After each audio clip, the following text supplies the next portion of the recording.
Et on est de retour sur le plateau Anjou Pop Corner ici à l'Anjou Geek Fest 2025, oui 2025, déjà 2025. Et je reçois Grabirel, bonjour. Bonjour. Ça va bien? Merci de me recevoir, ça va Et très bien. avec plaisir, alors je vais te demander de parler bien dans le micro. Comme ça c'est bon. Ah, t'as vu, je t'entends tout de suite beaucoup mieux. Sinon je vais devoir lire sur les lèvres et c'est pas ma spécialité. Ah, c'est pas un talent que tu as, donc ok. Est-ce que on peut commencer par... est-ce que tu peux te présenter? Oui, alors moi je fais plein de choses, donc je suis Gabrielle Lartigue. Oui. Je suis d'un côté créatrice de contenu, certains diraient influenceuse, mais j'aime pas trop. T'as influencé des gens dans ta vie ou pas? Si, je crois qu'il y a un moment j'ai fait acheter des crèmes à des gens, ou Ah des choses là comme ça là. quand même. Ouais, Ah, j'ai dû faire ça. Donc oui, bah voilà, pourquoi pas. Après, Voilà. après on peut avoir l'influence, ça peut être négatif, ça peut être positif. Bon. Oui, j'essaye en tout cas de faire de l'influence éthique pour ma part. Je digresse. Allons-y. C'est ça. Et à côté de ça, en fait, je suis autrice et j'ai écrit 2 livres, Le mythe de la main verte sur les plantes avec un petit soupçon de sorcellerie. D'accord. Et ensuite Sorcière de la vraie vie qui est sorti cette année, enfin l'année dernière, en 2024. En septembre, qui là par contre est plus axé full sorcellerie. D'accord, ok. Plus assumé donc, et avec pas mal de pop culture. J'ai essayé de faire quelque chose qui sort du tradi. Tu viens t'inspirer, tu viens chercher les corrélations entre des écrits, la pop culture. Je puise complètement beaucoup de pans de ma pratique dans la pop culture. En fait, j'en sors beaucoup d'inspiration. Ouais. Et à quel moment tu t'es intéressé à ces univers-là, notamment l'univers de la sorcellerie? Est-ce que c'est naturel? Est-ce que c'est un truc, t'as ressenti que tu allais t'intéresser à ça physiquement, psychiquement, ou est-ce que c'est en lisant, te documentant que tu as eu envie d'en savoir plus? D'un côté, il y a une question de pop culture, d'imaginaire, de ce dans quoi on a tous été un petit peu bercés, en tout cas les gens de notre génération, parce que je pense qu'on est à peu près de la même génération. Moi, je suis née en 1990. Oui, 13 mois. Voilà, on est volant. Donc l'idée, c'était d'un côté cet attrait pour une culture dans laquelle on a été bercé. Moi, quand j'étais petite, je voulais toujours être déguisée en sorcière. Halloween, c'était mon Noël à moi. Ah oui, excellent. Ah ouais, vraiment une fascination pour ça. Et puis à côté, il y a aussi une sensibilité spirituelle. Au-delà de l'attrait pour tout ce qui est esthétique, le folklore, il y a aussi ce côté, cette part de vrai et de spirituel qui m'a aussi beaucoup attirée. Mais là, c'était pas forcément quand j'étais enfant. C'est plus tard, peut-être, quand tu t'es intéressé au truc. Plus tard, et puis petit à petit, de manière aussi graduelle. Quand on est petit, plus jeune, on va écouter ses intuitions. Puis après, plus grand, on va se poser des questions. Voilà, je faisais pas des rituels à 12 ans, chose que par contre, je fais maintenant.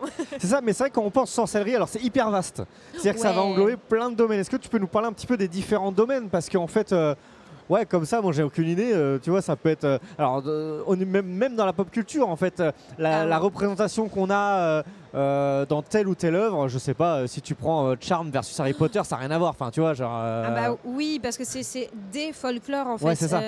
Déjà, il y a autant de sorcellerie que de sorcières dans la pratique, mais il y a aussi, en sortant de cette pratique, des folklores, des histoires, des représentations aussi qui ont plus ou moins évolué.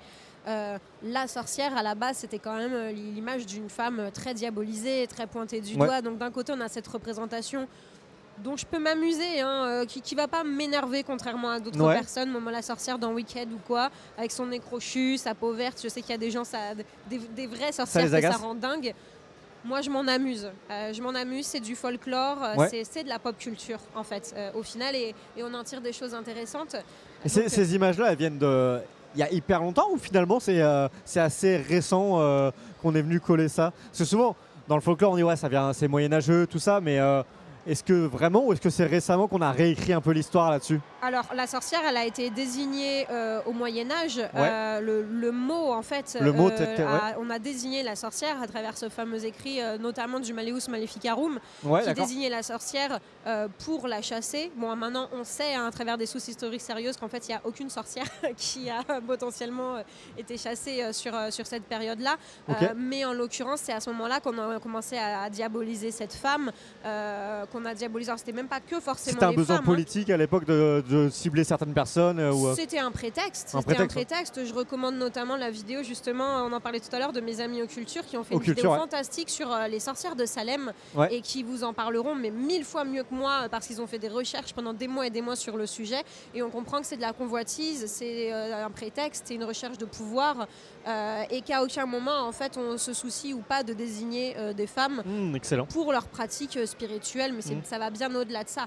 Et dans l'histoire, quand on a cherché à désigner des sorcières, c'était très très souvent pour ces raisons-là. Ok.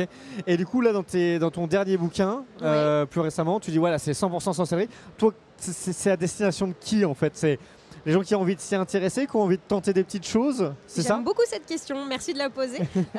En fait, j'ai écrit ce livre parce que c'est le livre que j'aurais aimé avoir entre les mains. Alors, c'est pas très humble, ce que je suis en train de te dire, j'en ai conscience, mais c'est le livre que j'aurais aimé avoir entre les mains. Donc, tu t'es mis à la place des personnes. Ouais, quand j'ai commencé à me dire, ok, je me désigne comme étant une sorcière, mais qu'est-ce que ça veut dire et comment je l'applique concrètement en termes de pratique, quotidiennement, ou pas quotidiennement, mais dans ma vie en fait. J'ai accumulé beaucoup de livres, j'ai lu beaucoup de choses. J'y ai jamais forcément trouvé ce que j'avais envie d'y trouver. Il y avait de très belles choses, mais qui s'éloignaient souvent de ma vraie vie. Dans les livres, il n'y avait jamais marqué, par exemple, toi qui prends le métro, ou toi qui dois faire métro boulot dodo, qui bosse dans le marketing, toi qui as un smartphone, mais qui n'a aucun stylo, aucun carnet chez toi. J'ai voulu proposer en fait une pratique de la sorcellerie qui pouvait s'ancrer dans l'air du temps, complètement contemporaine et dans laquelle on déculpabilise les gens aussi d'aimer le folklore, parce qu'il y a beaucoup d'écrits et beaucoup de contes, notamment sur Instagram ou TikTok aujourd'hui, qui désignent la vraie sorcière comme étant celle qui rejette totalement la pop culture, qui rejette ces images-là. Non, en fait, tout ça, c'est empreint de magie, c'est empreint d'inspiration. Et moi, j'ai envie de dire aux gens, mais si c'est ça qui vous apporte de la magie, prenez-le, en fait. Ouais, d'accord. Ok. Et comment tu l'as, du coup, ce bouquin-là, moi je reste là-dessus un peu, comment tu l'as construit, comment tu l'orientes? Moi, en tant que lecteur, qu'est-ce que je vais y retrouver finalement? Alors, dans une première partie, je t'explique déjà comment moi j'en suis venue là.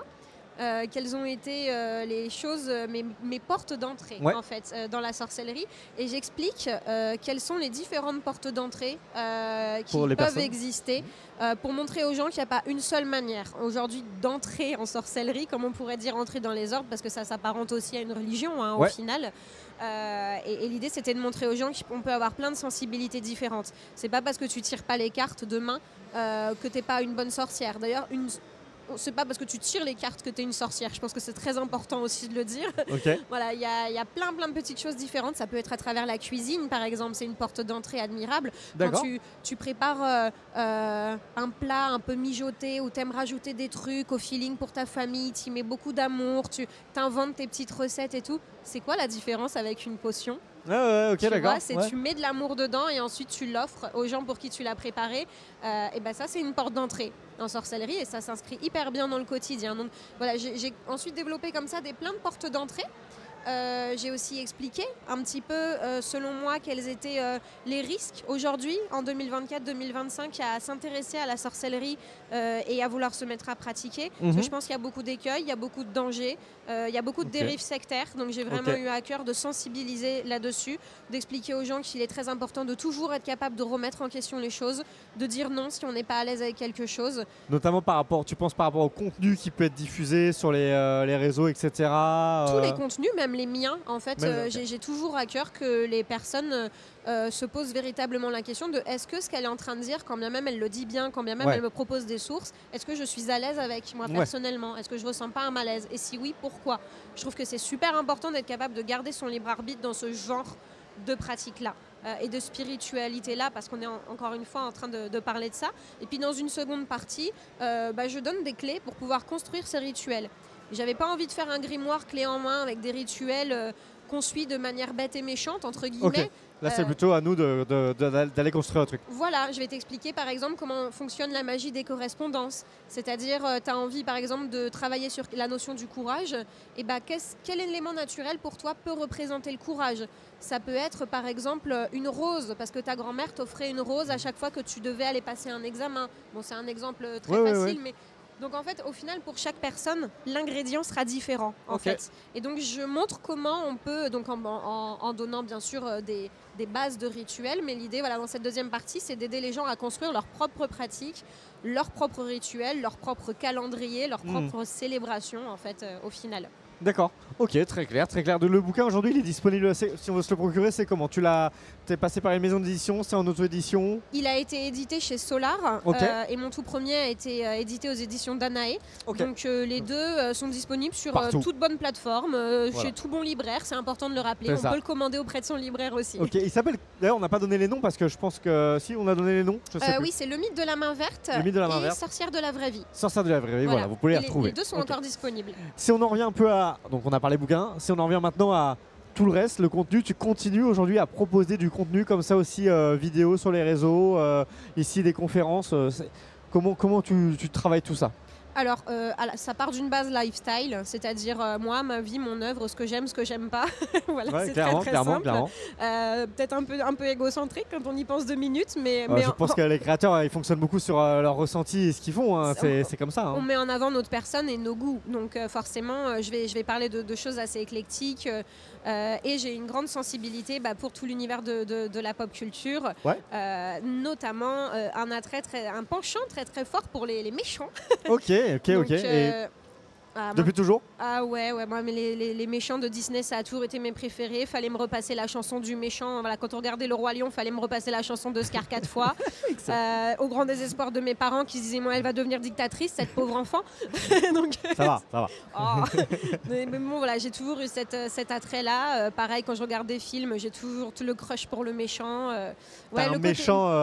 Méchant ever. Ah ouais, le côté chauve de Voldemort, moi ça me fait quelque chose. T'as vu, il y a un super cosplay Voldemort. Je l'ai vu, il faut vraiment que j'aille lui faire un bisou. Il est impressionnant. Ok, c'est vrai que c'est une approche. Ici d'ailleurs tu vas proposer du coup une conférence sur les méchants de Disney. Exactement, l'Angers Geek Fest m'a proposé de faire très spécifiquement une conférence sur le méchant de Disney, donc la part d'ombre de Disney. Et ça c'est tout ce que j'aime, la part d'ombre, travailler cette part d'ombre, c'est super intéressant. C'est super intéressant. On en a tous et toutes une. Et du coup, tu continues aujourd'hui tu disais que tu t'étais nourri de la pop culture, tu continues à consommer du contenu de pop culture au quotidien, des séries, des films. Ouais. Moi, je suis déjà toutes les productions Disney. Voilà, je suis une grande fan de Star Wars. Les dernières productions, je suis d'accord, c'est du fan service, mais j'ai 35 ans, je marche comme ça à fond dedans. Oui, voilà, ça me fait du bien. Il y a beaucoup de choses aussi qui sont sorties justement en termes de pop culture sur les thématiques de la sorcellerie, des sorcières. La série Sabrina, par exemple, oui, sur j'avais pensé Netflix. à Agatha Harkness aussi, qui était pas mal en termes de folklore. Incroyable. Pour le coup, en plus, il y avait des choses très, très intéressantes dans cette série-là. Il y a quoi d'autre aussi que j'ai beaucoup aimé. Après, je vais aussi sur des choses qui sortent de la sorcellerie, genre par exemple Stranger Things. Je suis une fan inconditionnelle de cet univers, les années 80. Complètement. Donc, toute cette pop culture-là. Et Wednesday aussi, la série mercredi. J'attends la saison 2 avec impatience. Regarde, j'ai même des Doc Martens Wednesday. Enfin, tu vois, je suis vraiment... Ça devrait pas tarder là. C'est quand exactement la saison 2? Je sais pas, on nous a dit 2025. Est-ce qu'ils vont la sortir pour Halloween? Peut-être qu'il y aurait une stratégie. Peut-être, mais je l'attends avec impatience. J'ai un peu peur, mais. Et à côté de ça, est-ce que tu as des. Parce que là, donc tu dis le dernier bouquin, il est tout frais, mais est-ce que tu es déjà sur des gros projets, que ce soit en termes de création de contenu, d'écriture, peut-être de la. Est-ce que tu devrais écrire de la fiction peut-être ou je sais pas alors, ça fait plusieurs années que j'écris une fiction, mais que je me sens. J'ai tapé dans le mille. Mais je me sens absolument pas légitime pour le moment pour la proposer à une maison d'édition. Je suis souvent approchée par des maisons d'édition pour des écrits de type essai. J'ai jamais été approchée pour des écrits de type fiction. Hello. Donc à voir, mais j'en ai même 2 pour être honnête, des fictions en cours que je peaufine, je fignole. Pour le moment, je les sens pas mûres, mais je sais qu'il me faut une motivation type contrat pour terminer les choses. C'est une bonne. Je pense qu'on atteint un âge où le contrat devient essentiel. Voilà, on est d'accord, dans tous les aspects de la vie. Tout à fait. Et merci beaucoup d'être venu discuter avec nous au plateau, ça nous a fait plaisir de te recevoir pour une première fois. Merci à toi pour tes super questions. Et avec grand plaisir. Et puis on suivra tes aventures sur les réseaux Grabirel. Merci beaucoup. À Salut, bientôt. Au revoir.